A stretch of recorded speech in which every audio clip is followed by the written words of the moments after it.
রাতে একজন সাহাবী বলছেন যে আমি রাসূলের কাছে অজুর পানি আর মেশক নিয়ে এসেছি, আমরা রাতে আছি, রাসূলের সাথে আছি, তো আমি রাতের এক পর্যায়ে অজুর পানি আর মেশক নিয়ে এসেছি। তো আল্লাহ রাসূল এটা দেখে খুশি হয়ে গেছেন, বাহ তোমার তো বুদ্ধি আছে, ভালোই তো, ঠিক আছে ঠিক আছে, সালমাস এটা চাও চাও কিছু চাও, কি চাও চাও, আমি খুব খুশি হয়েছি, যা চাইবা তাই দিয়ে দেবো। তখন সাহাবী বলছেন আসআলুকা মুরাফাতাকা ফিল জান্নাহ, আপনার সাথে জান্নাতে থাকতে চাই। যেমন বলা তেমন উত্তর, চাও চাও কিছু চাও, খুব খুশি আমি, চাও, বলছে আপনার সাথে জান্নাতে থাকতে চাই। তখন আল্লাহ রাসূল বলছেন আওয়া গায়রা জালেক, না না না না না, এটা নয় এটা নয়, অন্য কিছু চাও অন্য কিছু চাও। তখন সাহাবী বলছেন হো আজাকা, ওটাই চাই ওটাই চাই। তখন আল্লাহ রাসূল বলছেন দেখো ইন্নী বিকাসরাতি সুজুদ আলা নাফসিক, তুমি একটু আমাকে সাহায্য করো বেশি বেশি সিজদা করে, তাহাজ্জুদ পড়ো, তাহলে আমি কাউকে এমনি পাশে নিয়ে থাকতে পারবো না, একটু বেশি বেশি করে তাহাজ্জুদ পড়ো, সিজদা করো বেশি, আমি চেষ্টা করব তোমাকে সাথে নিয়ে থাকার। লোকটাকে নিজে বললেন চাও চাও চাও কিছু চাও। তো সাহাবী বললেন কি আর চাইবো, আপনার সাথে থাকতে চাই। না না না না এটা না, অন্য কিছু চাও অন্য কিছু চাও, ওটাই চাই। তখন বলছেন যে তাহাজ্জুদ পড়ো, না হলে নিয়ে থাকতে পারবো না, বিচারের মাঠে আপনাকে জান্নাতে আমি পাশে নিয়ে থাকতে পারবো না। আর এখন বলছেন সত্যবাদী বিশ্বস্ত ব্যবসায়ীরা বিচারের মাঠে নবীদের সাথে থাকবেন। নেন এবার আর একটা শুনবেন, আল্লাহ রাসূল বলছেন ইয়া মাশারাত তুজ্জার, ব্যবসায়ীরা শোনো, ইন্নাল বায়আ ইয়াহজুরুল কিযব ওয়াল হালাফ, ব্যবসাতে মিথ্যা কথা চলে আসে, কসম চলে আসে, ব্যবসাতে মিথ্যা কথা চলে আসে, কসম চলে আসে। ফাসুবহু বিসাদকা, তোমরা দান খয়রাত করে মিটিয়ে দাও, দান খয়রাত করে মিটিয়ে দাও। মানে ব্যবসার কত তিনি ব্যাপারে ব্যবসায়ীকে উৎসাহিত করলেন। চকলেট বিক্রিও ব্যবসা, বাদাম বিক্রিও ব্যবসা, কলা বিক্রিও ব্যবসা, জাপান থেকে মাল নিয়ে এসে চট্টগ্রামে নামিয়ে ঢাকাতে নিয়ে আসা ব্যবসা। যখন আপনি সত্যবাদী ব্যবসায়ী তখন এসব পথ, উপার্জনের পথ চারটে বাছাই করো। এই ছেলে চারটেই যদি না পারো তাহলে বাপ বেটা কি করবে, ভিক্ষে। গেলে কেন ওখানে, মুখের চরিত্র ফুলের মতো পবিত্র বললে কেন, ওকে চিনো তুমি, পিছনে গেলে কেন, মানুষের বদনাম করো কেন, ইতর শ্রেণীর মানুষ বাপ বেটা মনে করো কি, আমি তো গালি দিতে আসিনি, আমি দুঃখিত। তুমি জাতির কাছে চাঁদা চাইলে গেল, তোমরা বাপ বেটা জাতির জন্য বোঝা, তোমরা জাতির জন্য ঘৃণিত মানুষ, তুমি লুটতরাজ, তুমি দাগাবাজ, তুমি ধোকাবাজ, তুমি জুয়াচোর, তুমি জোর করে চাঁদা আদায় করো, চাঁদাবাজ, এই জন্য জন্ম নিয়েছ। জাতির উপকার করিও, কিছুই যদি না পারো তো একটা বৃদ্ধ মানুষকে ধরে একটু রাস্তা পার করে দিও, কিছুই যদি না পারো তো একটা ভ্যান ঠেকে আছে একটু পার করে দিও ধরে, কিছুই যদি না পারো তো পাশে একটা বৃদ্ধ মানুষ এসেছে ওকে তুমি উঠে গিয়ে বসতে দিও, কিছুই যদি না পারো তো গাড়িতে একটা লোক ধরছে না, একটা বয়স্ক মানুষ এসেছে, তুমি আছো, তুমি নেমে গিয়ে বলো চাচা আপনি যান আমি পরে যাব, চাচা আপনি যান আমি পরে যাব, আপনি যান, এটা করিও। কিছুই যদি না পারো জাতির উপকার করো, দাগাবাজ হয়েও না, ধোকাবাজ হয়েও না, জুয়াচোর হয়েও না, চাঁদাবাজ হয়েও না, কেন এগুলা করবা? অবাক হয়ে যাই, লন্ডন অমুসলিম কাফেরদের দেশ, মুহাম্মদ সাল্লাল্লাহু আলাইহি সাল্লামের সব নিয়ম কানুন শিষ্টাচার নিয়ে নিয়েছে। একটা মেয়ে বোরখা পরে, 22 হাতের বোরখা পরে সারা দিন সারা রাত যদি ঘুরে, কেউ তাকে একটু কটু কথা বলতে পারবে না, মজাক করতে পারবে না। একটা মেয়ে যদি কাপড় ছাড়াই হাঁটে, গায়ে কাপড়ই না এমনি হাঁটছে, সারা দিন হাঁটলে কেউ তার দিকে বাঁকা চোখে তাকিয়ে কথা বলতে পারবে না, কথা বললেই 18 বছর জেল হবে। কতদিন জেল হবে? 18 বছর। খালি মেয়েটা যদি অভিযোগ করে তাহলে 18 বছর জেল হবে। যে দেশে বিবাহ নাই, যে দেশে জেনা কোনো ব্যাপার নয়, এরপরেও একটা মেয়ে খালি গায়ে হাঁটছে রাস্তাতে, কেউ যদি কোনো জায়গায় মজাক করে একটু উত্ত্যক্ত করে, মেয়েটা যদি পুলিশকে ডেকে বলে দেয় এর 18 বছর জেল হবে, মুখ খুলবে না, এর ভয় আছে 18 বছর জেল, মুখ খুলবে না। দুনিয়া উল্টে গেল, রাস্তাতে হাঁটছে ওর পাশাপাশি তার সাথে একটু কথা বলবে না সাহস করে, তার নাম নিয়ম। এটাই মোহাম্মদ সাল্লাল্লাহু আলাইহি সাল্লামের নিয়ম। নিয়মটা ওরা নিয়ে নিয়েছে, আর ভোট পদ্ধতি ওরা করে না, আমাদের উপরে চাপিয়ে দিয়েছে। এসব গতিবিধি যত কিছু দেখছো, কোর্ট কাচারি অফিস আদালত সব কিছু, এইসব মোবাইলের ফাংশন ওদের হাতে। আমি এরকম কিছু দেখলাম না, তোমার হাতে মোবাইল। তোমাকে তো আমি বলছি 14 ঘন্টা বিমানে থাকলাম সিঙ্গাপুর এয়ারলাইন্স, সিঙ্গাপুর থেকে না লন্ডন পর্যন্ত, আমি কারো মোবাইলে আমি 3 বার এই বিমানের এ মাথা থেকে ওই মাথা, ওই মাথা থেকে এই মাথায় এসেছি, কারো মোবাইলে ল্যাংটা মেয়ের নাচা আমার চোখে পড়েনি। অথচ ওরাও মানুষ, ওরা হলো ইহুদি, ওরা হলো খ্রিস্টান, ওদের জান্নাত নেই, ওরা জান্নাতে যাবে না, ওদের দাঁড়ি পাল্লাই নেই বিচারের মাঠে। পাপ নেকির জন্য দাঁড়ি পাল্লার জন্য আগে বলতে হবে আমি সাক্ষ্য দিচ্ছি আল্লাহ ছাড়া কোনো মাবুদ নেই, মানে শিরক নেই। আমি সাক্ষ্য দিচ্ছি মোহাম্মদ আল্লাহর রাসূল, মানে বিদাত নেই। এই দুইটা সাক্ষী ছাড়া কারো পাপ নেকি বিচারের মাঠে ওজন হবে না। হিন্দুদের পাপ নেকি ওজন হবে না, তারা এটা সাক্ষী দেয়নি। ইহুদিদের পাপ নেকি ওজন হবে না, তারা এই সাক্ষী দেয়নি। খ্রিস্টানদের পাপ নেকি ওজন হবে না, তারা এই সাক্ষী দেয়নি। কাদিয়ানীদের পাপ নেকি ওজন হবে না, তাদের সাক্ষী কেটে গেছে। শিয়াদের পাপ নাকি ওজন হবে না, তাদের সাক্ষী কেটে গেছে। তোমরা যারা নাটোরে বসবাস করছো, এরকম যদি দিনরাত বড় বড় শিরক করো, তাহলে সাক্ষী কেটে গেছে। কি বলি, দিনরাত আমাদের দেশের স্কুলে ছেলে মেয়ে বলছে ও কালিমা তোমার আকাশ, ও কালিমা তোমার বাতাস। আমি তো 30 বছর আগে বলেছি তোর বাপের আকাশ। কই কই আপনার ছেলে মেয়ে তো বললো না কোনোদিন ওর নাকি খুব মেধা ভালো, ও নাকি বড় ডাক্তার, ও নাকি বড় ইঞ্জিনিয়ার, ও নাকি সমাজের শিক্ষিত মানুষ। দুইজন মিলে তো খুব গল্প করলেন। কতদিন যে আপনার গল্প আমি বিমানে আর ট্রেনে শুনলাম, রাস্তাঘাটে খালি স্বামী স্ত্রী যাকে পাই তার সাথে গল্প করে। বন্ধু বান্ধবকে বলে দোস্ত শুনেছ আমার ছেলে তো গোল্ডেন পেয়েছে, আমার ছেলে তো বড় ডাক্তার। ঠিক আছে, বড় ডাক্তার মানে জানেন আপনি প্রায় ওই কোম্পানির ওষুধ লিখেছে যে কোম্পানি তাকে টাকা দিয়েছে, তখনও সে বড় ডাক্তার। ধোঁকাবাজ, ও ধোঁকাবাজ। চুরি করে তখনও বড় ইঞ্জিনিয়ার, ও হলো চোর, টাকাটাই লস। এখন বাপ বেটা মিলে আপনারা কেমন জানেন, বাপ বেটা মিলে চাঁপাইনবাবগঞ্জের ভাষাতে আমও গেল, ছালাও গেল, কাঁদতে কাঁদতে দুই চোখও গেল। জীবনটাই এটাই। সম্মানিত দিনী ভাই বোন, বলছিলাম আগামী পরশু থেকে সিয়াম শুরু হবে। ইবাদতের জগতে সবচেয়ে দামি ইবাদত সিয়াম। বৃহস্পতিবার সোমবার সিয়াম থাকতেন আল্লাহর নবী। কেন? সাপ্তাহিক রিপোর্ট পেশ করা হয় আল্লাহর কাছে। মুহাম্মদ সাল্লাল্লাহু আলাইহি সাল্লাম চাইতেন সাপ্তাহিক রিপোর্ট আল্লাহ আমার সিয়াম অবস্থায় দেখুক। দেখো দেখো আমার আমলটা দেখো, এই যে সোমবার আজকে সিয়াম ছিলাম, নেও। বৃহস্পতিবারে সিয়াম থাকবেন, নাও রিপোর্ট নাও, দেখো সিয়াম অবস্থায়। সিয়াম অবস্থায় রিপোর্ট দেওয়া কে ভালোবাসতেন? মুহাম্মদ সাল্লাল্লাহু আলাইহি সাল্লাম। বাৎসরিক রিপোর্ট সিয়াম অবস্থায় দেওয়া কে ভালোবাসতেন? মুহাম্মদ সাল্লাল্লাহু আলাইহি সাল্লাম। তাই একটানা 15 দিন সিয়াম থাকবেন। পরশু দিন থেকে শুরু করবেন সিয়াম, একটানা 15 দিন, একটানা 15 দিন সিয়াম থাকবেন। আরাফার একদিন সিয়াম থাকবেন, আগে পরে 2 বছরের পাপ ক্ষমা। মুহররমের 2 দিন সিয়াম থাক, আরাফার একদিন সিয়াম থাকবেন, আগে পরে 2 বছরের পাপ ক্ষমা। মুহররমের 1-2 দিন সিয়াম থাকবেন, বিগত 1 বছরের পাপ ক্ষমা।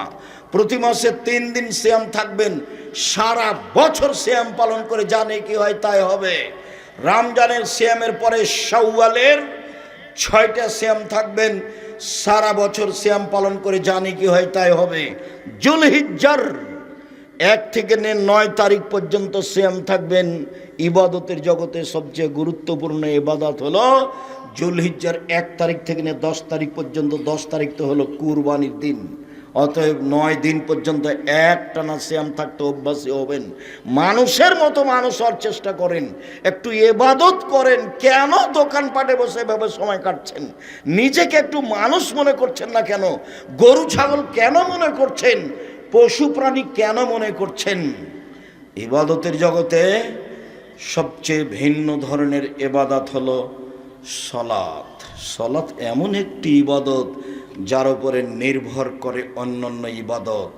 সলাত একটি এমন ইবাদত যার উপরে নির্ভর করে অন্যান্য ইবাদত। শুনুন, সিয়াম দামি ইবাদত, এ কথাই ঠিক। যদি সলাত না থাকে তাহলে সিয়াম কেটে দেওয়া হবে, বাতিল। হজ বড় ইবাদত, হজ কবুল হলে লোকটা হয়ে যাবে সেদিনের মতো যেদিন তার মাতাকে জন্ম দিয়েছে, নিষ্পাপ হয়ে যাবে। কিন্তু সলাত নামাজ না থাকলে হজকে কেটে দেওয়া হবে, এটা বাতিল। সবচেয়ে শক্তিশালী ক্ষমতাধর পাওয়ারফুল ইবাদত হলো দান। যদি সলাত আদায় না করে তাহলে এটা কেটে দেওয়া হবে, তার নাম সলাত।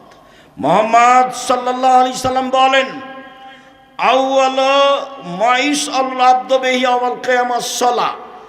বিচারের মাঠে মানুষকে প্রথমে জিজ্ঞাসা করা হবে সলাত। ফাইন সালাহাত সালাহু সায়র আমলিহি। যদি সলাত টিকে যায় সব ইবাদত টিকে যাবে। আইন ফাসাদাত ফাসাদাল্লাহু সায়র আমলিহি। যদি সলাত না টিকে বাকি সব ইবাদত বাতিল বলে গণ্য হবে। আবু হুরায়রা রাদিয়াল্লাহু তাআলা আনহু বলেন, রাসূল সাল্লাল্লাহু আলাইহি ওয়াসাল্লাম বলেছেন সলাত 3 ভাগে বিভক্ত। আত-তাহুর সলসুন, ওযু হলো 3 ভাগের 1 ভাগ। আর রুকু সলসুন, রুকু হলো 3 ভাগের 1 ভাগ। আর সুজুদ সলসুন, সিজদা হলো 3 ভাগের 1 ভাগ। ফামানা দাহাবে হাক্কেহা, যে এই 3টে ঠিক ঠিক আদায় করলো, কবিলাত সলাতহু, তার সলাত কবুল করা হবে। অকবেলা সায়র আমালিহি, সব ইবাদত কবুল করা হবে। অইন রুদ্দাত আলাইহি সলাতহু, যদি সলাত তার বাতিল করা হয়, রুদ্দা আলাইহি সায়র আমালিহি, সব আমল বাতিল। ইবাদতের জগতে সবচেয়ে বিরল ভিন্ন ধরনের ইবাদত হলো সলাত। এর কোনো আপোষ নেই। সব ইবাদতের আপোষ আছে। যেমন হজ, এবছর করব না, সামনে বছর করব, ঠিক আছে করেন, কোনো সমস্যা নেই, করলেই হলো, এই যে আপোষ। যাকাত 2 মাস আগেই দিব, দেন। 1 মাস পরে দিব, দেন, এই যে আপোষ। সিয়াম রমজান, শরীরটা আজকে ভালো লাগছে না, কেমন কেমন লাগছে, ছেড়ে দেন, আর একদিন থাকেন, এই যে আপোষ। সলাত এরকম নয়। সলাত এমন একটা ইবাদত যা মানুষের সাথে আপোষ করে না। অজু করে সলাত আদায় করতে হয়, পানি নেই। তায়াম্মুম করে সলাত আদায় করতে হবে, মাটি নেই। অজু তায়াম্মুম ছাড়াই সলাত আদায় করতে হবে। কেবলার দিকে মুখ করে সলাত আদায় করতে হয়, কেবলা বোঝা যায় না, কেবলা ছাড়াই সলাত আদায় করতে হবে। দাঁড়িয়ে সলাত আদায় করতে হয়, দাঁড়িয়ে থাকা যায় না। বসে থেকে সলাত আদায় করতে হবে, বসে থাকা যায় না। শুয়ে থেকে সলাত আদায় করতে হবে। পরিষ্কার কাপড় পরে সলাত আদায় করতে হয়, পরিষ্কার কাপড় নেই। যেই কাপড়ে পেশাব পায়খানা লেগে আছে সেই কাপড় পরেই সলাত আদায় করতে হবে। পরিষ্কার অপরিষ্কার কোনো কাপড়ই নেই, আপনি কারণবশত উলঙ্গ হয়ে আছেন, এই উলঙ্গ অবস্থাতেই সলাত আদায় করতে হবে, করতেই হবে। মানুষের সাথে আপোষ করে না সলাত। গাড়িতে উঠে আছেন, ঠেলে ঠেল মানে না, শিকল ধরে আছেন, সলাতের টাইম পার হয়ে যাচ্ছে, এই অবস্থায় সলাত আদায় করতে হবে। পৃথিবীর এক ব্যতিক্রম ভিন্ন ধরনের বিরল ইবাদত সলাত। সম্মানিত দিনী ভাই বোন, এই কারণে ইমাম আহমদ ইবনে হাম্বল রাহিমাহুল্লাহ বলেছেন, অলসতা করে কেউ যদি সলাত ছেড়ে দেয় তাহলে তাকে জবে করতে হবে, হত্যা করতে হবে। ইমাম আবু হানিফা রাহিমাহুল্লাহ বলেছেন, কেউ যদি অলসতা করে সলাত ছেড়ে দেয়, সলাত ছেড়ে দেয়, তাহলে তাকে জেলখানায় বন্দি করে পিটিয়ে সলাত আদায় করাতে হবে। আরবি বিদ্বানেরা বলছেন এখন যে স্বামী সলাত আদায় করে, স্ত্রী করে না, স্ত্রী করে স্বামী করে না, তাহলে বিভাগ কেটে গেছে। চেয়ারম্যান লাগে না, মেম্বার লাগে না, খাতা কলম লাগে না, কাজী লাগে না, এমনিতেই গেছে। আরবি বিদ্বানেরা আরো বলছেন যে এ অবস্থায় যদি লোকটা মারা যায় তাহলে তার জানাজা হবে না। তারা আরো বলছেন যে এই লোকটাকে মুসলমানের কবরস্থানে কবর দেওয়া হবে না, ওকে হিন্দুদের শ্মশান ঘাটে ফেলে দিতে হবে। এইভাবেই কলম লিখেছে। পৃথিবীতে এক ব্যতিক্রম ইবাদত হলো সালাত। সংক্ষিপ্তভাবে আপনাকে বললাম, কোরআন হাদিসের হুবাহু অনুবাদ না করেই আল্লাহ যেভাবে আদেশ করেছেন, নবী যেভাবে আদেশ করেছেন, তাতে সালাত আদায় করতেই হবে। এরপরে দেখি যারা সালাত আদায় করে না তারা কেমন। রাসূল সাল্লাল্লাহু আলাইহি ওয়াসাল্লাম বলেছেন, বাইনাল আবদি ওয়া বাইনাল কুফরি তারকুস সালাহ। মুসলমান এবং কাফেরের মধ্যে পার্থক্য হচ্ছে সালাত ছেড়ে দেওয়া। যে সালাত আদায় করে সে মুসলমান, যে সালাত আদায় করে না সে কাফের। আল্লাহর নবী অত্র হাদিসে সালাত আদায় করে না এমন ব্যক্তিকে কাফের বললেন। আবু হুরায়রা রাদিয়াল্লাহু তাআলা আনহু বলেন, রাসূল সাল্লাল্লাহু আলাইহি ওয়াসাল্লাম বলেছেন, মান তারাকা সালাতা মুতাআম্মিদান ফাকাদ কাফারা। কেউ যদি ইচ্ছাকৃত সালাত ছেড়ে দেয় তাহলে সে কাফের হয়ে গেল। অত্র হাদিস প্রমাণ করে যে মানুষ সালাত ছেড়ে দিলে কাফের হয়ে যায়। আব্দুল্লাহ ইবনে শাকিক বলেন, কানা আসহাবু রাসূলিল্লাহ সাল্লাল্লাহু আলাইহি রাউনা তারকু কুফরুন গায়রা সালাহ। সাহাবীগণ সালাত ব্যতীত অন্য কিছু ছেড়ে দিলে কাফের মনে করতেন না। হজ না করলে কাফের মনে করতেন না, মনে করতেন এ বড় পাপী। যাকাত না দিলে কাফের মনে করতেন না, মনে করতেন এ বড় পাপী। কিন্তু সালাত না পড়লে সাহাবীগণ বলতেন এ হলো কাফের। সালাত আদায় করে না যারা, তারা কাফের। এরপরে বলি, সালাত আদায় করে কিন্তু রাসূলের পদ্ধতিতে করে না তারা কেমন। এক খেলে চেয়ে থাকবেন। আমরা যে লম্বা সময় কথা বলবো তা নয়।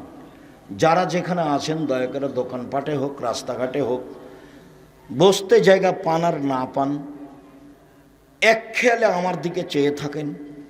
আমি আপনার কিছু না কিছু উপকার করবই ইনশাআল্লাহ। আমি শুধু আপনার জন্য এসেছি। যখন আপনি দোকানপাটে বসে থাকেন তখন আমার খুব কষ্ট হয় এবং এটাকে আমি খুব ভারী চোখে দেখি।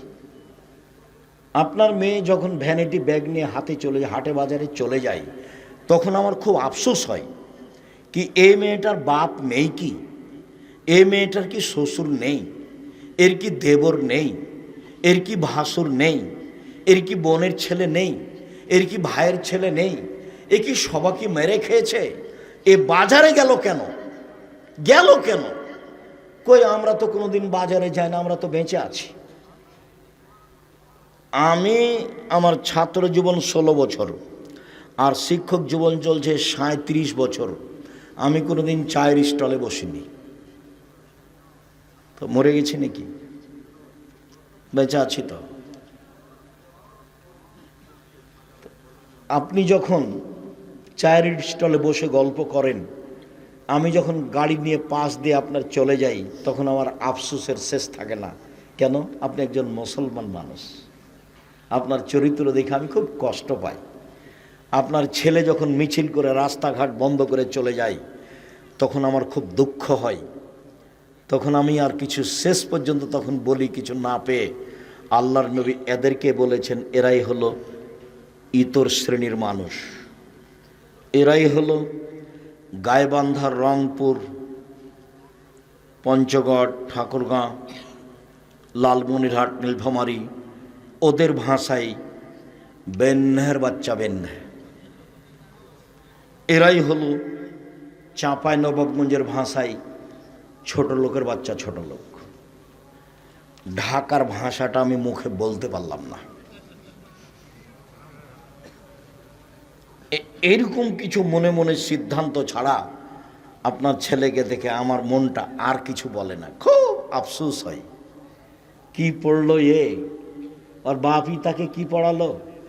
কোনটাই বা শিষ্টাচার, কোনটাই বা বিদ্যে, কোনটাই বা পরিপাটি, কোনটাই বা সাজগোজ, কোনটাই বা পাহারা। এই ছেলে মায়ের কাজ কয়টা গো? এক, বিদ্যে; দুই, শিষ্টাচার; তিন, পরিপাটি, সাজগোজ করে রাখা; চার, পাহারাদার। কোনটা করেছে তোমার মা? তোমার চুলটা শুধু ওপর দিকে আছে, ছাতা হে, সব দিকে চাঁচা আছে। এইটা কোন সাজগোজ বলো তো দেখি? তোমার মা আছে? তোমার মাকে দেখো। আমি আফসোস করে বলছি, তোমার মা, এটা আমি বিশ্বাস করি, কিন্তু আমার মনটা চাই যে তুমি চাচি বলে ডাকবা। তোমার মাকে বলবা চাচি, তোমার মা যদি বলে একই কথা, তখন তুমি বলবা আম্মা দুঃখিত, কি আর বলি, আপনাকে চাচি বলতে আব্দুর রাজাক বিন ইউসুফ বলেছে। কেন? যে আমার মাথার চুল এরকম হয়ে আছে সেই জন্য। কেন? যেমন প্যান্টটা টাকনোর নিচে আছে সেই জন্য। এই যে আমার বোন নখ বড় করে রেখেছে সেই জন্য।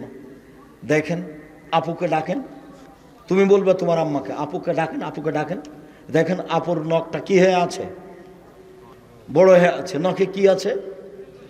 নেইল পালিশ আছে। ও তো ইহুদি খ্রিস্টানদের পতিতালয়ের মেয়েদের বৈশিষ্ট্য। ইহুদি খ্রিস্টানদের পতিতালয়ের মেয়েদের বৈশিষ্ট্য, ভরু তোলে চিকন করা আছে। তুমি বলো তোমার মাকে যে আপুকে ডাকেন। আপনাকে যদি মা বলে ডাকি তো গুনাহ হবে। আপনাকে যদি আম্মা বলে ডাকি তাহলে কি হবে? গুনাহ হবে, যে আপনি তো মা নন।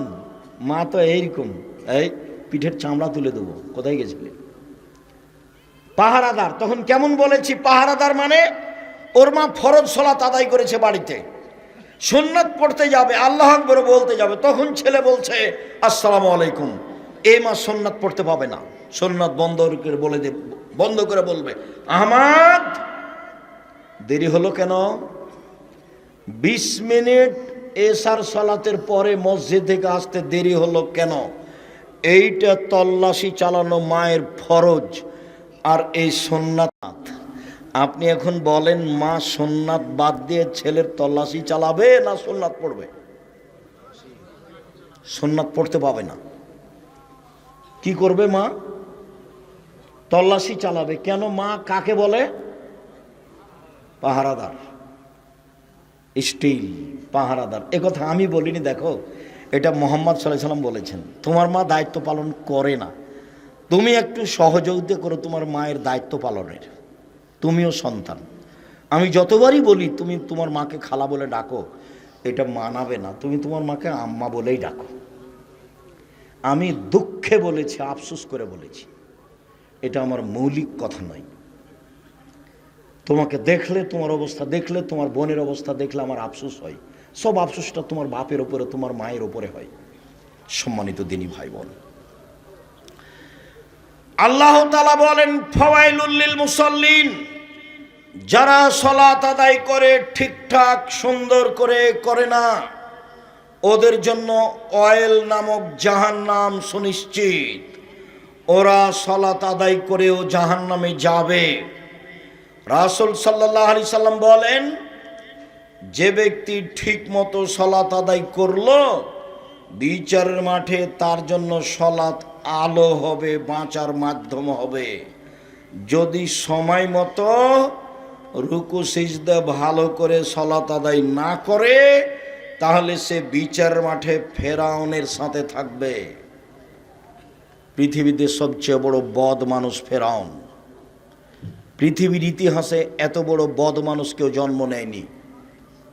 ফেরাউনই বলেছে একবার মুসা আলাইহিস সালামকে, মুসা লাইনিত্তাখাযতা ইলাহান গায়রি লাজালান্নাকা মিনাল মাসজুনিন, তুমি যদি আমাকে বাদ দিয়ে কাউকে আল্লাহ বলো তাহলে আমি ফেরাউন তোমাকে জেলখানায় বন্দি করে দেব।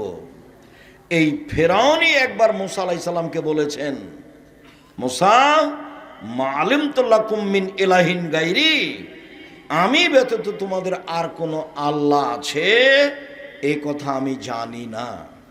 এই ফেরাউনই একবার মুসাকে বলেছে, মুসা আনা রাব্বুকুমুল আলা, আমি হচ্ছি তোমাদের সবচেয়ে বড় আল্লাহ, আমি হচ্ছি তোমাদের সবচেয়ে বড় প্রতিপালক। এগুলো ফেরাউনের ভাষা। এইরকম ভাষা পৃথিবীতে অতীতের কারো নেই। ফেরাউনের ব্যাপারে আল্লাহর একটা বক্তব্য আছে। আল্লাহ বলছেন, ফেরাউন আলিয়াউমা নুনজ্জিকা বিবাদানিকা লিতাকুনা লিমান খালফাকা আয়া, তোমার শরীরটা আমি রেখে দিলাম ফেরাউন, কিয়ামত পর্যন্ত তোমার শরীর মাটিতে খাবে না, তোমার শরীর পশু প্রাণী খাবে না, মাছ হাঙ্গর পানির কোনো কিছু তোমাকে খাবে না, তোমাকে দেখে মানুষ উপদেশ গ্রহণ করবে। এই কথা আল্লাহ ফেরাউনের ব্যাপারে বলেছেন, পৃথিবীর কোনো মানুষের ব্যাপারে বলেননি। আমি সালাত আদায় করলাম, সালাতটা রাসূলের পদ্ধতিতে হলো না, তখন আমাকে থাকা লাগবে ফেরাউনের সাথে। তো যেমন তেমন কথা নয়, খুব তো কঠিন হয়ে গেল। রাসূল সাল্লাল্লাহু আলাইহি সাল্লাম যা বলেন তাতে রাসূলের পদ্ধতিতে সালাত আদায় না করলে সালাত হবে না। একটা লোক মসজিদে ঢোকে, 2 রাকাত সালাত আদায় করে আল্লাহ রাসূলের সালাম দিল। আল্লাহ রাসূল বললেন, সল্লে ফান্নাকাল্লাম তু সল্লে, তুমি সালাত আদায় করো, তুমি করনি। লোকটি আবার করলো। আল্লাহ রাসূল বললেন, তুমি সালাত আদায় করো, তুমি করনি। লোকটি আবার সালাত আদায় করলো। আল্লাহ রাসূল বললেন, তুমি সালাত আদায় করো, তুমি করনি। তখন লোকটি বলছে, আল্লিমনি কাইফা উসাল্লি, আপনি আমাকে সালাত শিখিয়ে দেন, আমি এর চেয়ে ভালো করে সালাত আদায় করতে জানি না। আল্লাহ রাসূল তাকে রুকু সিজদার কথাটা বলে দিলেন। আমি আপনাকে বলতে চাচ্ছি, হাদিস তো বুখারী মুসলিম। আল্লাহ রাসূল তাকে বললেন না, হ্যাঁ সালাত আদায় করেছো, খুব একটা ভালো হয়নি।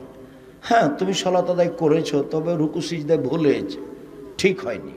এইভাবে বললেন না। কি বললেন? বারবার বললেন যে সালাত আদায় করো, করনি। করেছেন তো? বারবার বলছেন যে করো, করনি। করেনি সাহাবী? করেছেন তো? একবারও তো হ্যাঁ বললেন না, সব কি না বললেন? তাহলে সালাত যদি আমার রাসূলের পদ্ধতিতে না হয় তাহলে সালাত হবে না। বিকৃত করে খালি গেল আর আসলো, সিজদা মেরে দিল, খালি রুকু দিকে গেল, বাঁকাই হয়নি, গেছে চলে এসেছে। ধর্ম পাগল নয়, এই সালাত হবে না। রাসূল সাল্লাল্লাহু আলাইহি সাল্লামের পদ্ধতিতে এই সালাত আদায় করতে হবে। হুযায়ফা রাদিয়াল্লাহু তাআলা আনহু একজনকে সালাত আদায় করতে দেখে বললেন, শোনো, তুমি রুকু সিজদা ঠিক মতো আদায় করনি, তোমার সালাত হয়নি। তুমি যদি মারা যাও তাহলে তোমার মরণ রাসূলের পদ্ধতি ছাড়াই হবে। রাসূলের সুন্নাত অনুযায়ী তোমার মরণ হবে না। রাসূল সাল্লাল্লাহু আলাইহি সাল্লাম একবার বললেন, পৃথিবীর মানুষ শোনো, আসওয়াউস সারিক মাই ইয়াসরুকু মিন সালাতিহি, সবচেয়ে খারাপ চোর যে সালাত চুরি করে।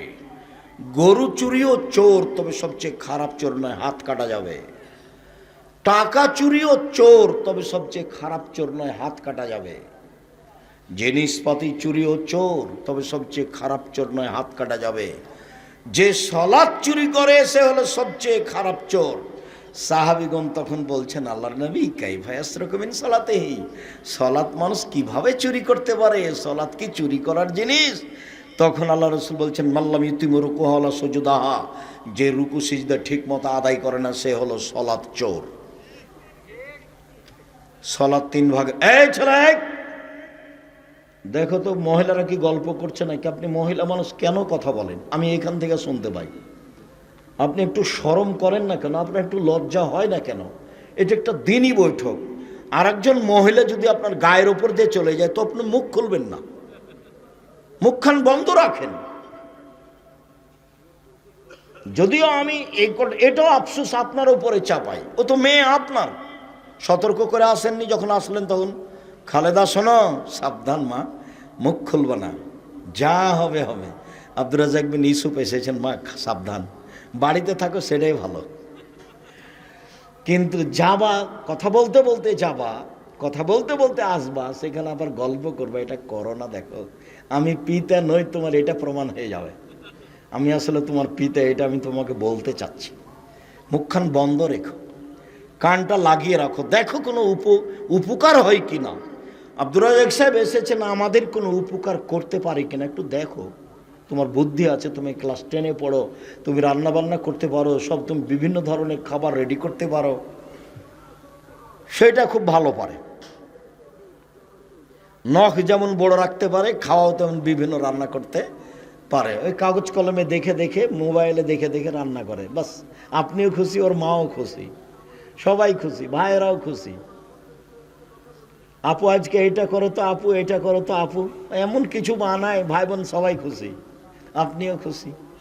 আমি দুঃখিত, কি করতে পারি আমি, কি উপকার করতে পারি আমি, আপনার জন্য এসেছি, কি উপকার আমি করতে পারি। আপনি আমার দিনী ভাই, আপনার স্ত্রী আমার দিনী বোন, আপনার ছেলে মেয়েকে আমি নিজের ছেলে মেয়ের মতো মনে করি, কিভাবে তাকে জাহান্নাম থেকে বাঁচানো যায়। বাংলাদেশের মাটিতে ছেলে মেয়ে ঘুম থেকে উঠে গিয়ে বলছো কালিমা তোমার আকাশ, কেমনে জাহান্নাম থেকে বাঁচা যাবে? আমি বলিনি, আমি বলবো না, আমার ছেলে মেয়েকে আমি বলতে দিনে দেহের সংস্থাকালীন ঠাকুরের গান বলবো না। ঠাকুর বাঙালিদের শত্রু, ঠাকুর মুসলমানের শত্রু, ঠাকুর ঢাকা বিশ্ববিদ্যালয়ের শত্রু, ঠাকুর জাতির শত্রু। ভারত বাংলাদেশ পাকিস্তানের মুসলমান যেদিন ইংরেজদের হাতে নির্যাতিত, সেদিন ঠাকুর লন্ডনে মুচপা খায়, সেই ঠাকুরের গান আমি বলবো? আমার মুসলমান ভাই বোন কি এই দীর্ঘ 100 বছর থেকে এমন কাউকে জন্ম দিতে পারেনি যে বাঙালি ছেলে মেয়েদের জন্য একটা গান তৈরি করবে? এমন কি ছেলে নাই? এমন কোনো শিক্ষিত মানুষ এদেশে নাই? কত কোটি মানুষ এখন? 18 কোটি মানুষ। 18 কোটি মানুষের কারো ছেলে মেয়ে নাই একটা, যার মুখের গানটা একটু চলে স্কুলে?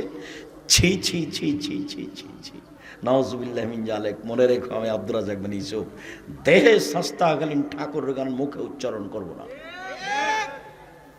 ঠাকুরের গান আমি বলার জন্য জন্ম নিইনি, ঠাকুরের গানকে উৎখাত করার জন্য জন্ম নিয়েছি।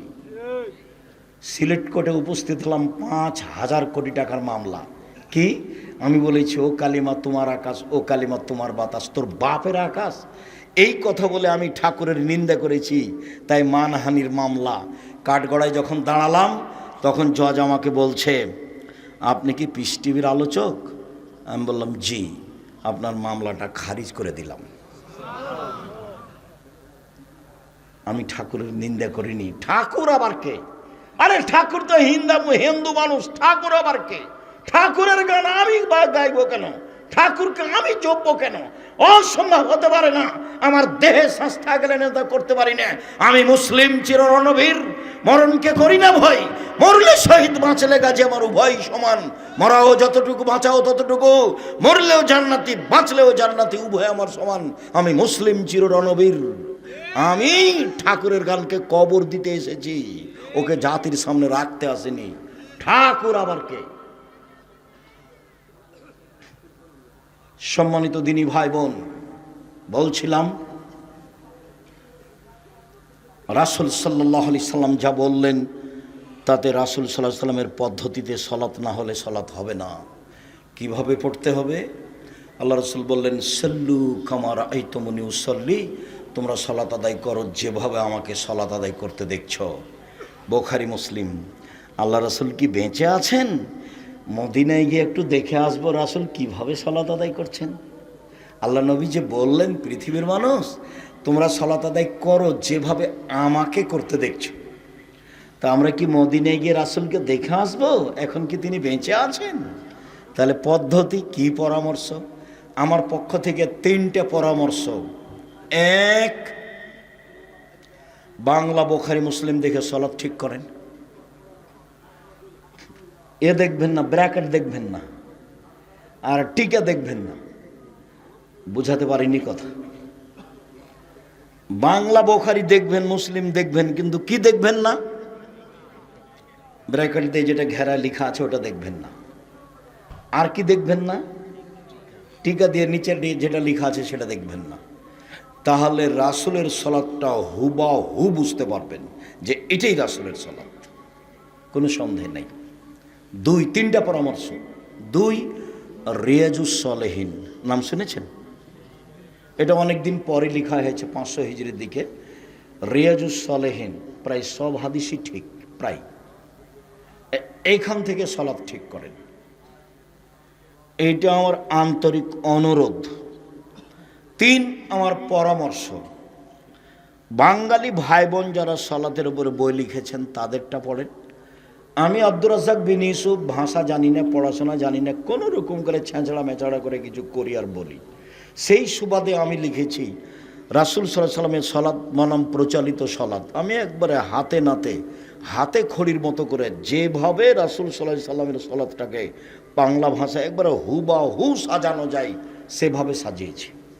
একটু পড়ে দেখেন আপনি, তাতে যেগুলো জাল হাদিস, জৈব হাদিস, সেগুলো না করা আছে। এটা আমার পরামর্শ। আর আগের দুইটা আমার অনুরোধ। কি দেখে বই সালাত ঠিক করবেন? বাংলা বুখারী মুসলিম, তারপরে রিয়াজুস সালেহিন, এটা আমার অনুরোধ। আর শেষেরটা আমার পরামর্শ। বাঙালি ভাই বোনদের দেখেন, দেখতে পারেন, আপনার বিশ্বাস হলে পরামর্শে আমি আব্দুর রাজ্জাক বিন ইউসুফ আপনাকে খুব কাছে থেকে সালাত শিখিয়ে দেওয়ার জন্য রেখেছি, লিখেন। আর সব বক্তব্য আপনি এই উপদেশ বইয়ে পাবেন। আর আবদুল্লাহর বইটা এখন দেখেন, আবদুল্লাহর কিন্তু আজকে প্রোগ্রাম এটা, আবদুল্লাহর প্রোগ্রামে আমি এসেছি। আপনারা যেভাবে জানেন, আমি অবশ্য রাস্তায় অবগত হলাম। আবদুল্লাহ গত শনিবার থেকে নিয়ে বৃহস্পতিবার পর্যন্ত এনটিভির বক্তব্য রেকর্ডিংয়ে ব্যস্ত আছে। কোন টিভি? এনটিভিতে বক্তব্য রেকর্ডিংয়ে ব্যস্ত আছে গত শনিবার থেকে নিয়ে সামনে বৃহস্পতিবার পর্যন্ত।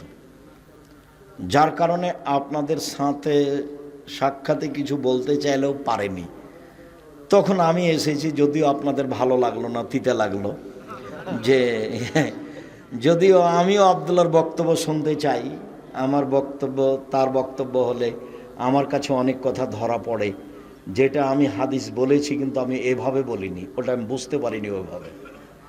যেমন ওর মুখের বক্তব্য শুনে আমি সুদ কি জিনিস বুঝেছি। আমি তার আগে সুদের কত বক্তব্য দিয়েছি, কোরআন হাদিস এগুলো শক্তভাবে বলেছি, কিন্তু সুদকে আমি এভাবে বুঝতে পারিনি। একদিন বলছে যে সুদে টাকা কমে যায় কেন? আল্লাহ বলছেন সুদে টাকা কমে যায়, নবী বলছেন সুদ খেলে মানুষ নিঃস্ব হয়।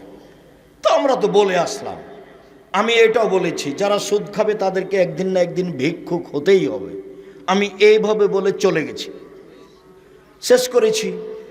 এক, আল্লাহ বলেছে সুদ খেলে টাকা কি হবে?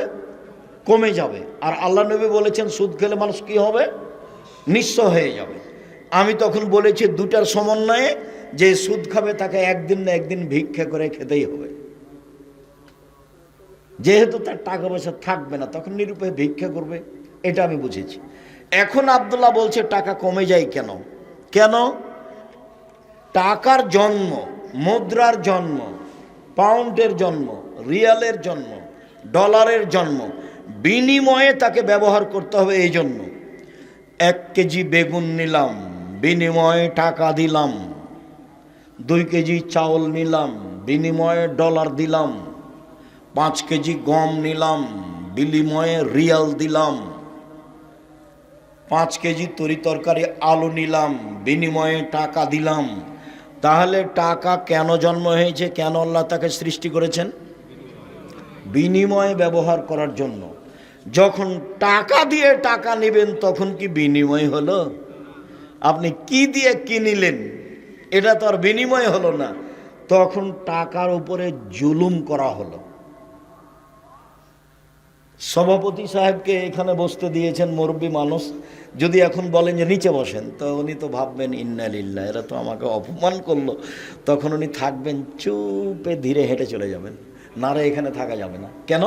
উনি বুঝবেন যে আমাকে কি করা হলো, ছোট করা হলো, খাটো করা হলো।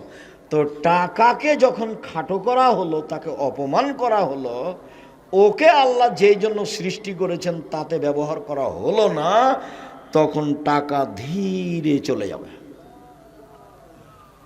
এই জন্য আল্লাহ বলেছেন সুদ খেলে টাকা কমে যাবে। এই জন্য আল্লাহ নবী বলেছেন সুদ খেলে মানুষ কি হবে, নিঃস্ব হবে। আর আমি দুটার সমন্বয়ে বলেছি, মানুষ যদি সুদ খায় তাহলে এক পর্যায়ে তাকে কি করতে হবে, ভিক্ষা করতে হবে।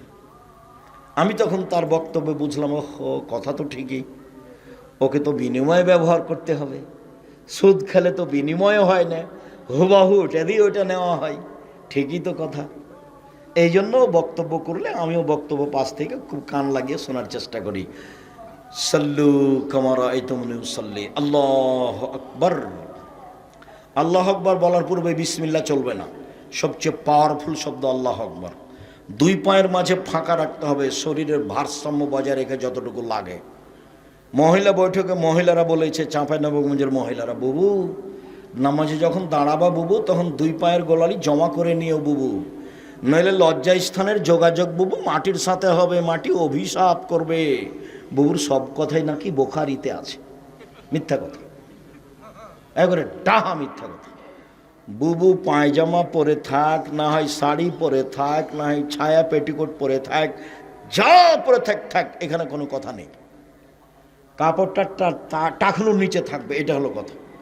কাপড়টা গোড়ালি পর্যন্ত চলে যাবে, এটা হলো কথা। বুঝাতে পারিনি কথা? যা পরে থাকবে থাকবে। মহিলা পুরুষ সবাই দুই পায়ের মাঝে কতটুকু ফাঁকা রাখবে, শরীরের ভারসাম্য বজায় রাখতে যতটুকু লাগে। কথা বুঝতে পারেননি? আল্লাহু আকবার। আল্লাহু আকবার বলার পূর্বে যদি পেশাব পায়খানার কাজ থাকে, যান পেশাব পায়খানার সময় বলবেন বিসমিল্লাহ আল্লাহুম্মা ইন্নী আউযু বিকা মিনাল খুবুসি ওয়াল খাবায়েস। যদি বিসমিল্লাহ সহ বলে তাহলে শয়তান ক্ষতি তো দূরের কথা দেখতে পাবে না, ও কানা হয়ে গেছে, বিসমিল্লাহর এত ক্ষমতা। পেশাব পায়খানা যখন শেষ হবে তখন বলবেন গোফরানাকা, আল্লাহ তুমি আমাকে ক্ষমা করো। জরুরি কথা। টয়লেটে ঢুকলেই তাসবিহ তাহলিল জিকির আজকার নিষেধ, এ কথা নয়।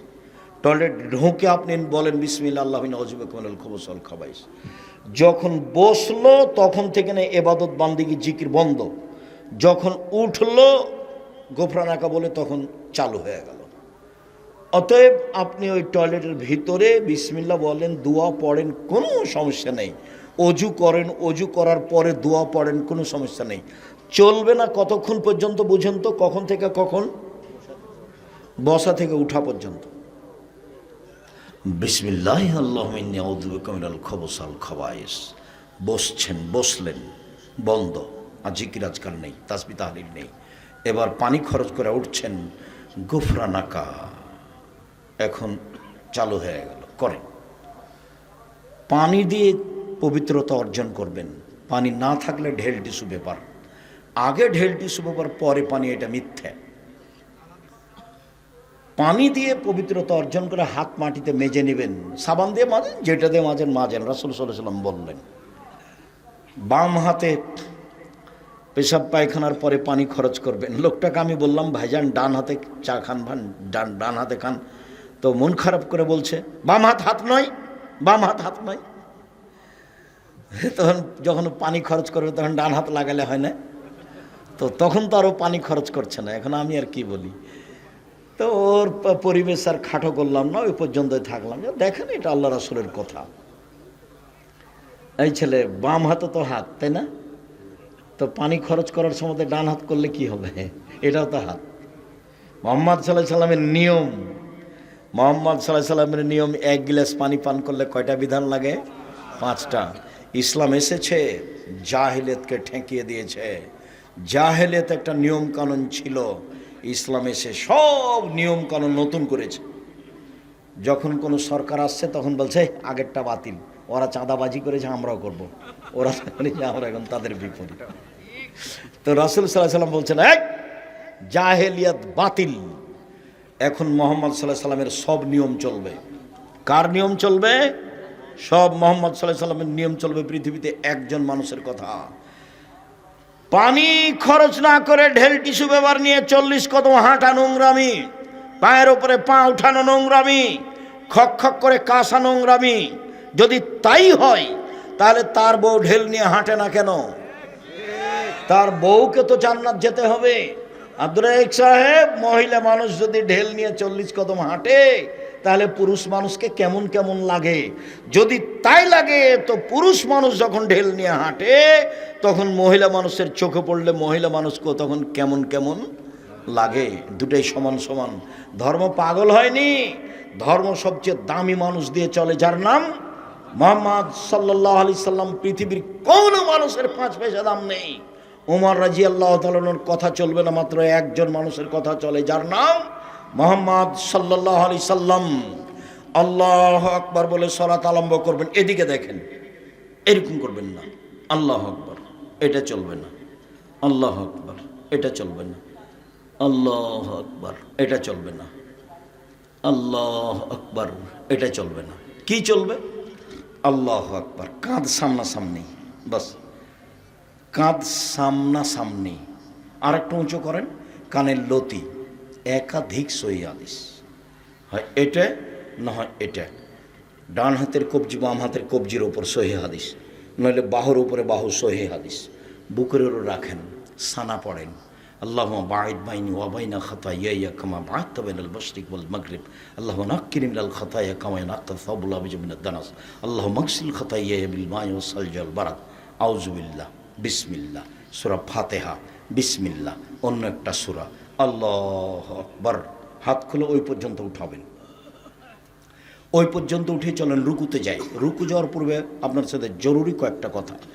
আঙ্গুল খোলা খোলা রাখবেন, হাতকে সোজা করে রাখবেন রডের মতো, পিঠের লম্বাটা একবারে সোজা করে রাখবেন। মাথা উঁচুও করবেন না, মাথা নিচুও করবেন না।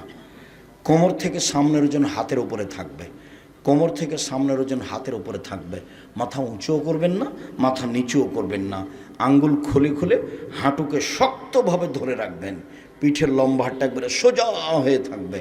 বলুন সুবহানা রব্বিল আযীম যতবার ইচ্ছে।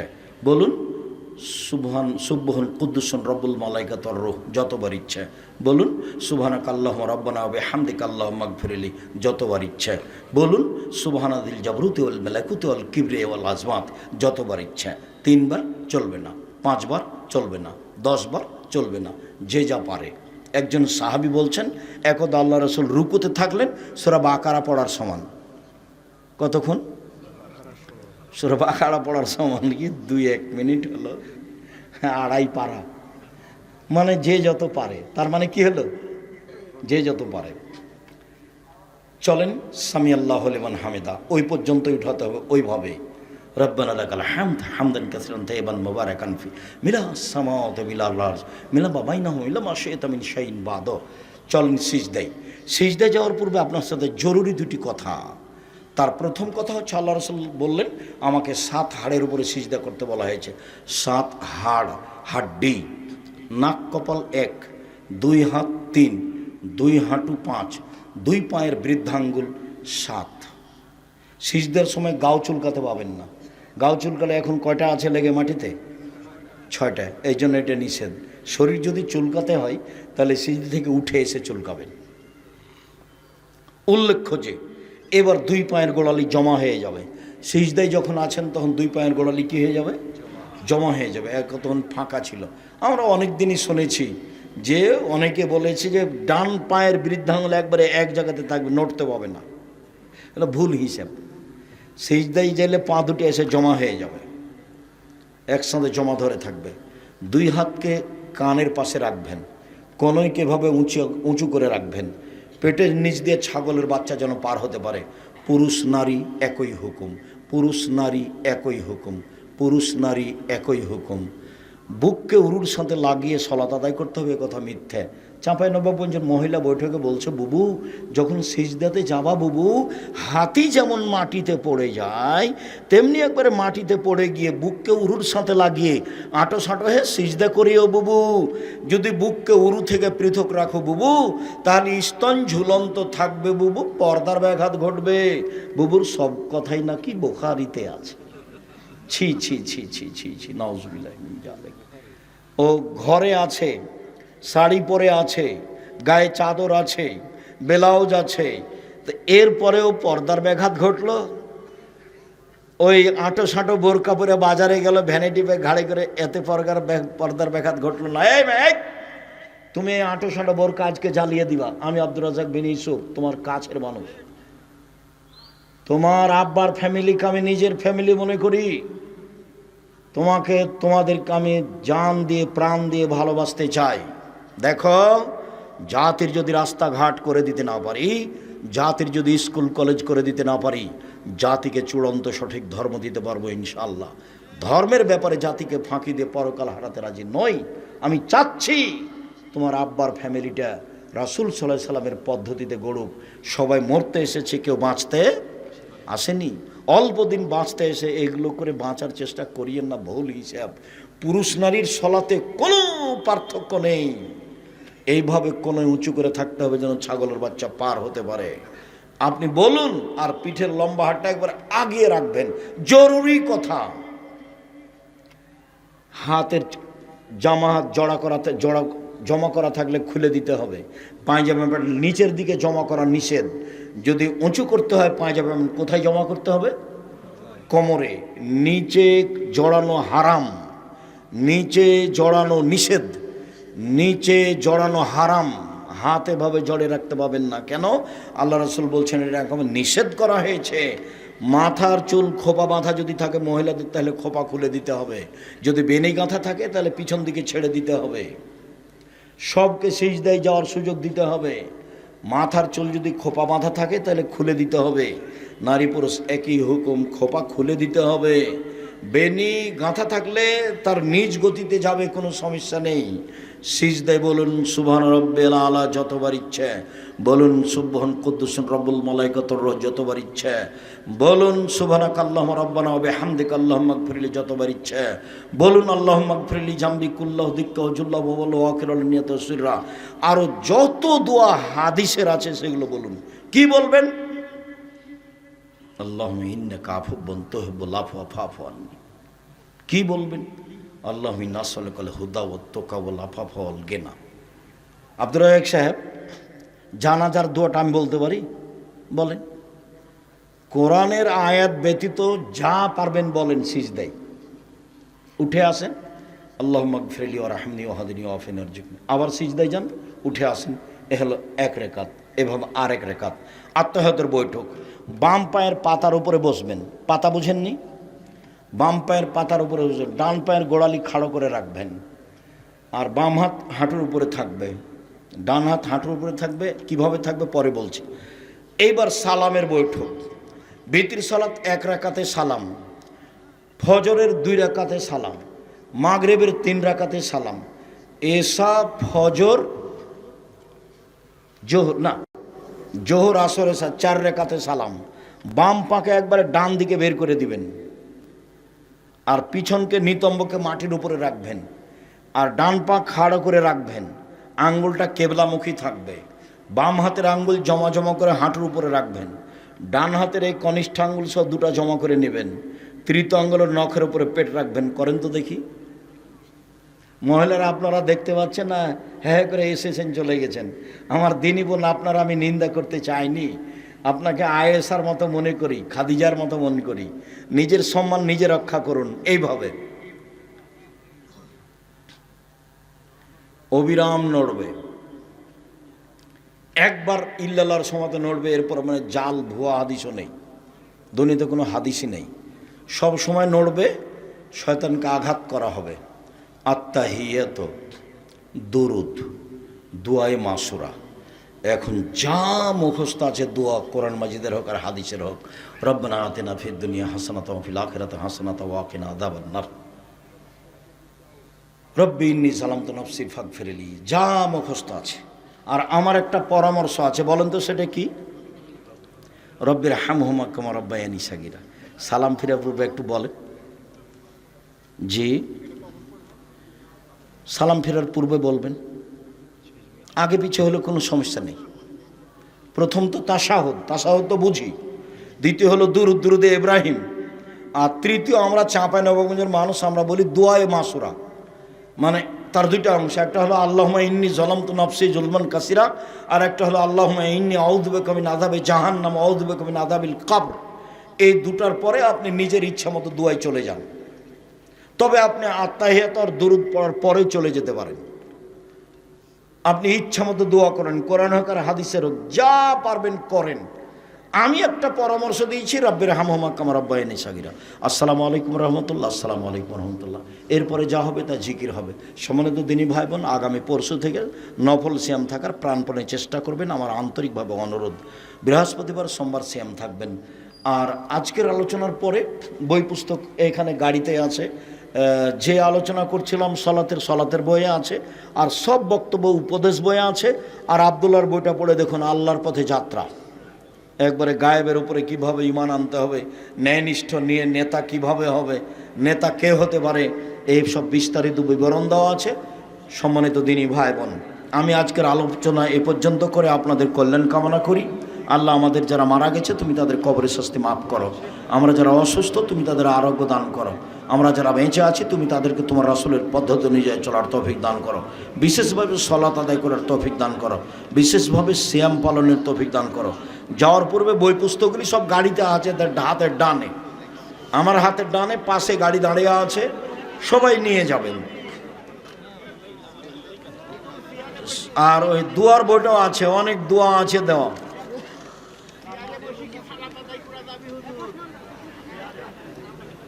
চেয়ারে বসে যায়, তবে উত্তম শরীরের গতিতে পড়া। কেবলার দিকে পা বাড়িয়ে দিয়ে বসে বসে করবে। আমি একজন নবমুসলিম, আপনার দিনী বোন, আমার কাছের একজন মানুষ, সে আমাকে প্রায় কিছু টাকা দিয়ে সহযোগিতা করতেন। আমি জানি না সে আমাকে ধার দিয়েছে নাকি একেবারে দিয়েছে। গত কয়েক বছর আগে তিনি ইন্তেকাল করেছেন, কিন্তু আমি সেই টাকা পরিশোধ করিনি। বর্তমানে তার স্বামী সন্তান আছে, তাদেরকে জানলে সমস্যা হতে পারে। যেহেতু তিনি স্পষ্ট করেননি, কাজে তোমাকে আর স্পষ্ট করা লাগবে না। বাস তুমি দানের মধ্যে ধরো, ওই চিন্তা করতে হবে না তোমাকে। এটা তো তোমরা প্রোগ্রামের ইয়েতে। বিসমিল্লাহির রহমানির রহিম। আমি একজন মা, আমার ছেলে অ্যাক্সিডেন্টে মারা গেছে। আমার ছেলের জন্য দোয়া করবেন। আল্লাহ আপনার ছেলেকে শহীদ হিসেবে কবুল করুক, আল্লাহুম্মা আমিন। আমার প্রশ্ন হলো, আমার ছেলের জন্য আমি কিভাবে দোয়া এবং দান করলে আল্লাহ কবুল করবেন? মানুষ মরার পরে দুইটা পথ, মুখে দোয়া, আল্লাহ তুমি আমার ছেলেকে মাফ করো, আর এরকম মরণকে শহীদ হিসাবে গণ্য করো, এভাবে বলতে থাকেন। আর তার নামে দান করেন, দানে কবরের শাস্তি বন্ধ হয়ে যায়। আসসালামু আলাইকুম হুজুর, আমার বিয়ের সময় কাজী সাহেব যখন বিয়ে পড়াই প্রথমবার কবুল বলতে বললে আমি কবুল বলি, দ্বিতীয়বার কবুল বলতে বললে আমি কবুল বলি, কিন্তু তৃতীয়বার কবুল বললে সঙ্গে সঙ্গে কাজী উপস্থিত সবাইকে বলে আপনারা শুনতে পেয়েছেন? সবাই বলে হ্যাঁ, কিন্তু তখন আমি বলিনি। অতঃপর আমি আজ তাদের কবুল বলি। হ্যাঁ, বলার পর আসতে বলার কারণে বিয়ে হলো কি না জানাবেন। মানে তাদের এসব হয়েছে, এরপরে আমি কবুল বলেছি। তোমাকে চিন্তা করতে হবে না, এটা একবারই যথেষ্ট। আর বিবাহের জন্য মেয়ের পিতা থাকলে আর দুইজন সাক্ষী থাকলে কিছু লাগে না, এমনিতেই বিবাহ হয়ে যায়। খালি পিতা বলবে আমি তোমাকে দিলাম আমার মেয়ে, বাস। তোমার বিবাহে কোনো সমস্যা নেই, চিন্তা করো না। আসসালামু আলাইকুম শাইখ, নগদ বিকাশ কি ব্যবসা করা যাবে? এগুলো সব সুদের মাধ্যম, নিরুপায়ে যেটুকু করছেন করেন, ব্যবসা করতে যায়েন না। কি এগুলো? মসজিদের জায়গা নিয়ে গন্ডগোল, ওই মসজিদে কি সালাত আদায় হবে? যদি ওর পাশে মসজিদ তৈরি হয়েছে, গন্ডগোল করে আর একটা মসজিদ তৈরি করেছে, তাহলে এখানে সালাত হবে না। মসজিদের জায়গা নিয়ে গন্ডগোল কেন? যদি অক্ষ করে না দেয় তাহলে আজ হোক কাল হোক এই জমি ছেড়ে দিতে হবে, পাশে জমি নিয়ে মসজিদ করতে হবে। আর যদি গড়িমসি করে, এরকম সেরকম করে, তো গ্রামের লোক চাপ দিয়ে অন্তত একটা কাগজে লিখে নেই, ওকে অক্ষ হতেই হবে, সরকারি হোক বা গ্রাম্যভাবে হোক। আর যদি নাই দেয় তাহলে এই যে মসজিদ বাদ দিয়ে মসজিদ তৈরি করতে হবে পাশে। আমি একজন 17 বছর বয়সী ক্লাস 10 পড়ুয়া, বিজ্ঞান বিভাগের ছাত্র। গত বছর 2025-এ জানুয়ারি মাস থেকে 12 বছর বয়সী ক্লাস 7-এ পড়ুয়া মেয়ের সাথে হারাম সম্পর্ক। আমরা যে হকের উপর আছি সেটা বুঝবো কিভাবে? দলিল সহ বুঝবা, দেখবা ফাজাইল আমল দেখো, দলিল প্রমাণ নেই, হাদিস হতে হবে এবং সহি এ কথা বলতে হবে। বুখারী মুসলিম বাদ দিয়ে দুনিয়ার যে কোনো হাদিস হলে কি বলতে হবে? সহি বলতে হবে। যদি না থাকে তাহলে ওই বই পড়া থেকে বিরত থাকতে হবে, এইটাই প্রমাণ। শুক্রিয়া, জাযাকুমুল্লাহ খায়ের সকল দিনী ভাই বোনকে। 2 রাকাত সালাতে তাওয়ারুক নেই, নিতম্বর উপরে বসতে হবে না। যেখানে সালাম আছে সেখানে, প্রত্যেক যেখানে সালাম আছে, তাই বললাম বিতর 1 রাকাতে সালাম, তাই বললাম ফজর 2 রাকাতে সালাম, তাই বললাম মাগরিব 3 রাকাতে সালাম, তাই বললাম জোহর আসর এশা 4 রাকাতে সালাম। যখন সালামের বৈঠক তখন নিতম্ব। শুক্রিয়া, জাযাকুমুল্লাহ খায়ের। গর্ভবতী গাভীন বকরি বা ছাগল বা গরু, গাভী, এগুলো কি বিক্রি করা যাবে? সমস্যা নেই। পশু প্রাণী প্রজনন পদ্ধতিতে পশু প্রাণী বেশি করাতে কোনো সমস্যা নেই। পেটে বাচ্চা আছে, বিক্রি করাতে কোনো সমস্যা নেই। তবে একটা কথা, বাচ্চা প্রসব হয়েছে গাভীর বাচ্চা এক জায়গাতে বিক্রি করবেন আর গাভী এক জায়গাতে বিক্রি করবেন, এটা করা হবে না। যতদিন পর্যন্ত বাচ্চা দুধ না ছেড়েছে মায়ের, ততদিন পর্যন্ত বাচ্চাকে ভিন্ন করে আর গাভীকে ভিন্ন করে বিক্রি করা নিষেধ, কঠিনভাবে নিষেধ। এই কথাটা বোঝা গেল কি বললাম? মানে গাভী বাচ্চা দুধ খায়, তো এখন দালালের কাছে দিয়েছেন, ওই একসাথে কিনে নিয়ে বেশি দাম দিয়ে বাচ্চাটা একজনের কাছে বিক্রি করেছে,